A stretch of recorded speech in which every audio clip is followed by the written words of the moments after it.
반갑습니다. 드디어 농림축산식품부에서 12월부터 농촌 체류형 쉼터가 도입된다, 이렇게 보도 자료를 통해서 발표를 했는데요. 그 내용 정리해드리고, 보도 내용이 저희들이 원했던 방향으로 상당히 많이 잡혀 있다는 걸 알 수가 있고요. 그래도 아쉬운 부분이 몇 개 있습니다. 그렇기 때문에 12월까지는 아직 시간이 있잖아요. 확정되지 않았기 때문에 그 아쉬운 부분에 대해서 우리가 어떻게 대응해야 될지도 여러분과 함께 얘기 나누도록 하겠습니다. 자, 그러면 자료 보면서 말씀드리도록 하겠습니다. 농촌 체류형 쉼터 도입, 이렇게 인포그래픽이 나와 있는데요. 시설 규모는 33제곱미터, 중심선에서 처마와 데크가 1m, 1.5m, 그리고 주차장 일면이 허용이 됩니다. 그리고 영농의 의무가 이렇게 주어지는데요. 주차장과 처마 데크 그리고 연면적을 포함해서 75제곱미터 정도다, 이렇게 설명안을 들었고요. 그러면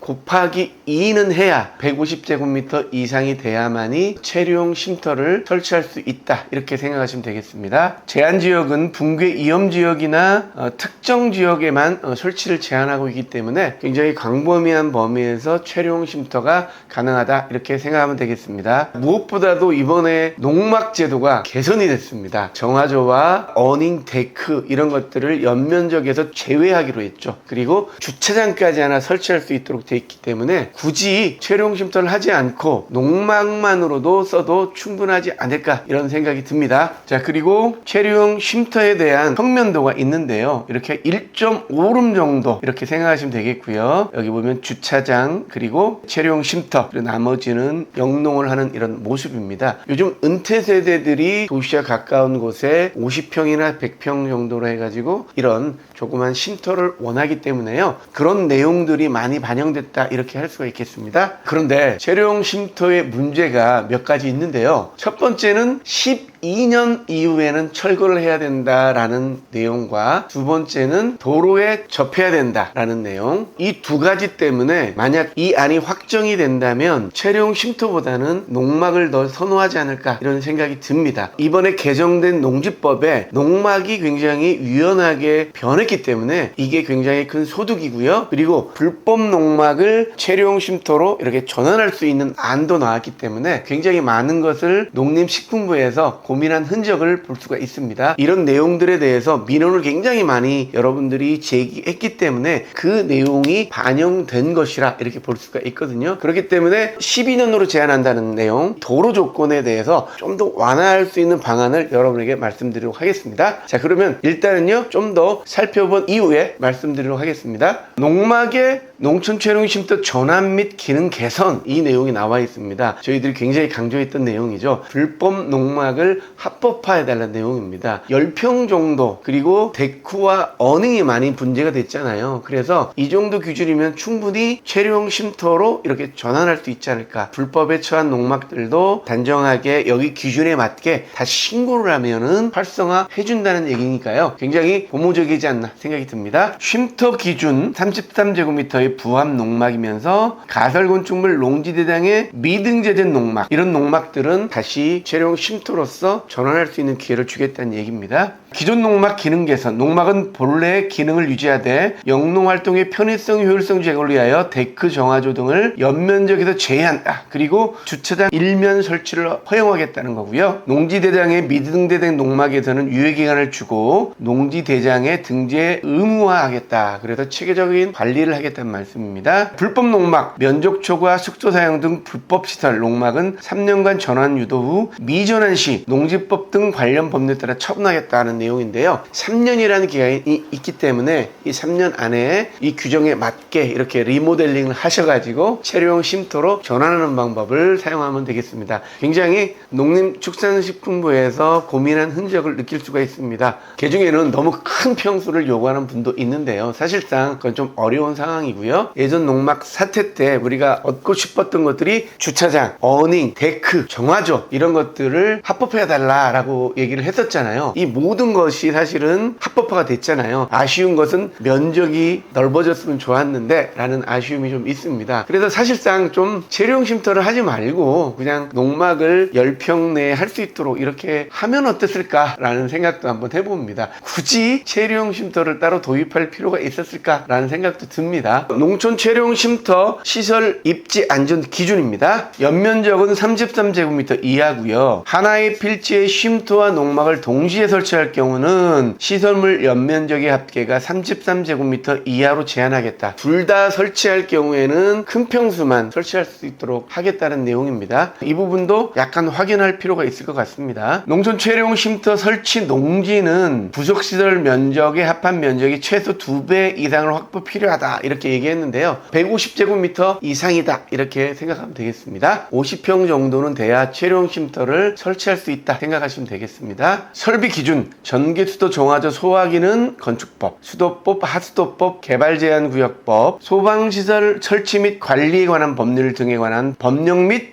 조례에 따라 설치된다. 자, 입지 기준인데요. 농어촌도로정비법에 의한 면도, 리도, 농도 또는 현황도로에 접한 농지, 소방차, 응급차 등의 자동차 통행이 가능한 도로입니다. 여기에 얘기하는 도로는 사실상 통로가 아닐까 이런 생각이 듭니다. 건축법상 도로면은 현황도로에 관한 것도 굉장한 다툼이 여지가 굉장히 많거든요. 사용승낙을 받아야 된다는 이런 어려움이 있잖아요. 그렇기 때문에 이 부분에 대해서 우리가 민원이 필요하지 않나는 생각이 듭니다. 사람과 차가 통행할 수 있는 사실상 통로면은 재료용 쉼터를 할 수 있게 해달라고 여러분께서 민원을 내면 좋을 것 같습니다. 건축법상 도로로 기준이 세워진다면은 굉장히 많은 다툼이 일어날 확률이 많거든요. 이 부분도 신중하게 접근해야 된다 말씀드립니다. 일단 재료용 쉼터가 이제 12월에는 도입이 되게 됐는데요. 네, 몇 개월 동안 여러분께서 해야 될 일 말씀드리겠습니다. 첫 번째는 아쉬운 것이 12년으로 제한한 내용인데요. 가설건축물의 안전성, 내구 연한 등 감안해서 최대 12년 이내 사람이 거주하는 시대라는 점을 고려 존치기간 최초 3년, 연장 3회 설정 필요, 국토부의 의견입니다. 그렇기 때문에 이 부분에 대해서 여러분이 국토부와 농림축산식품부에 민원을 내셔가지고 12년으로 제한한다는 것은 10평 정도의 건축물을 이렇게 지으려면 최소 3천에서 1억 사이가 좀 들 것 같은데 12년만 쓰라는 거는 너무 가혹한 얘기가 아닌가 싶습니다. 12년 안에 철거해야 되는데 누가 수천만 원을 들여가지고 이 재료용 쉼터를 지을까? 누가 지을까? 저는 아마 안 지을 것 같습니다. 그렇기 때문에 이 내용에 대해서 여러분이 민원을 꼭 부탁드리도록 하겠습니다. 12년이 아니라 영구적으로 사용할 수 있도록 해달라고 여러분께서 수리를 통해서 영구적으로 사용할 수 있도록 해달라는 첫 번째 제안을 여러분이 꼭 해주시기 바라겠습니다. 자, 두 번째는요. 입지 기준에 있어서 도로에 접해야 된다 이렇게 나와 있는데 도로에 접해야 된다는 이 내용이 건축법상 도로가 아니고 사실상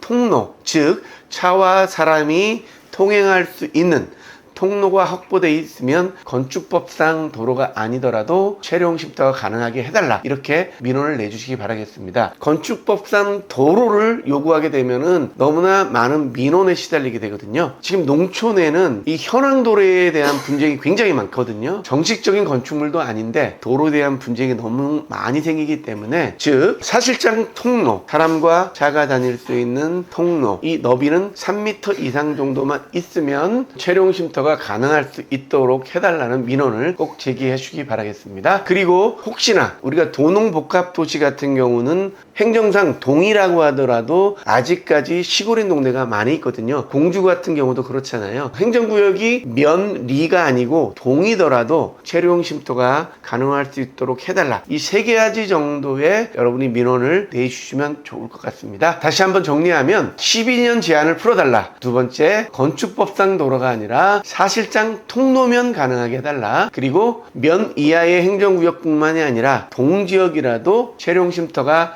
가능하게 해달라는 이 세 가지 정도의 민원을 여러분께서 내주시기 바라겠습니다. 우는 아이에게 젖을 줍니다. 여러분들이 합심해서 많은 민원을 내가지고 사실은 이렇게 좋은 정책을 끌어낼 수가 있었잖아요. 아직 확정되지 않았습니다. 국토부의 의견이기 때문에요. 그 의견은 바뀔 수가 있잖아요. 여러분께서 적극적으로 민원을 내주셔가지고 12년 제한도 풀리고 건축법상 도로가 아니라는 게 확실하게 되고요. 그리고 동지역이라도 체류용 쉼터가 가능할 수 있도록 확정되면 좋겠습니다. 도시 근교에도 체류용 쉼터가 많이 있어야 되기 때문에 동지역에도 꼭 필요한 것 같아서 여러분에게 말씀드리는 겁니다. 어쨌든 농촌에 새로운 활력을 넣기 위한 체류용 쉼터 내용이 상당히 좋은데 이 몇 가지만 보완하게 되면 훨씬 더 좋은 정책이 되지 않을까 싶습니다. 지금 내용이 픽스가 된다면 사실상 체류용 쉼터보다는 농막이 더욱더 활성화되지 않을까 이런 생각이 드네요. 그러면 이 내용을 바탕으로 각각 처한 상황에 따라서 앞으로 사도 삼촌 생활 잘 준비하시기 바라겠습니다. 자, 그러면 다음 시간에 뵙겠습니다. 감사합니다.